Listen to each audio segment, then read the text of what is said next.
Hello மக்களே, நான் சூர்யா கார்த்திகேயன். வாழ்க்கையில் நமக்கு ஏதாவது ஒரு கஷ்டம் வரும்போது நம்ம முதல்ல தேடி ஓடுறது அந்த இறைவனை தாங்க. இன்றைக்கி நான் என்னோட ஒரு சொந்தத்துக்காக ஒரு வேண்டுதலை நிறைவேற்றுறதுக்காக இந்த சக்தி வாய்ந்த 8 கை அம்மன் கோவிலுக்கு வந்திருக்கேன். கோவில் கொல்லிமலைக்கு போகிற வழியில் தாங்க இருக்குது. அந்த கோயில் பக்கத்தில் ஒரு புல்வெளி, சின்ன குளம், இதெல்லாம் பார்க்குறதுக்கு அவ்வளோ அழகாக இருக்குங்க. அம்மனும் பார்க்குறதுக்கு அழகாக இருக்காங்க.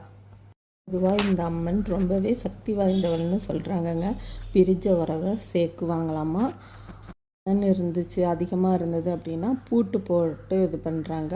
பிரிஞ்ச உறவை ஒன்று சேர்க்கறதுக்கு அவங்க யூஸ் பண்ண துணியை அந்த கோவிலில் பரிகாரம் பண்ணி போடணுமா. நம்ம எத்தனை நாளையில் அவங்க சேரணும்னு நம்ம வேண்டுறோமோ அது நடக்கும் அப்படின்னு சொல்கிறாங்க. அதுவும் நான் ஒரு இன்ஸ்டாகிராமில் தான் பார்த்துட்டேன். எனக்கு போகணும்னு தோணிச்சு. நான் இன்னைக்கு வந்திருக்கேங்க. சில விஷயங்கள் சரியாக அமையலைங்க.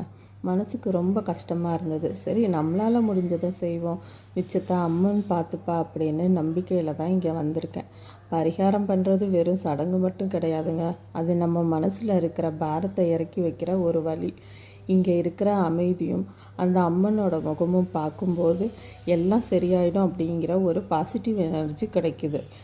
நம்ம குடும்பத்தில் ஒருத்தருக்கு நல்லா இருக்கணும்னா நாம் மனசார வேண்டிக்கிட்டு செய்கிற இந்த ஒரு விஷயம் கண்டிப்பாக பலன் தரும் அப்படின்னு நான் நம்புகிறேன்.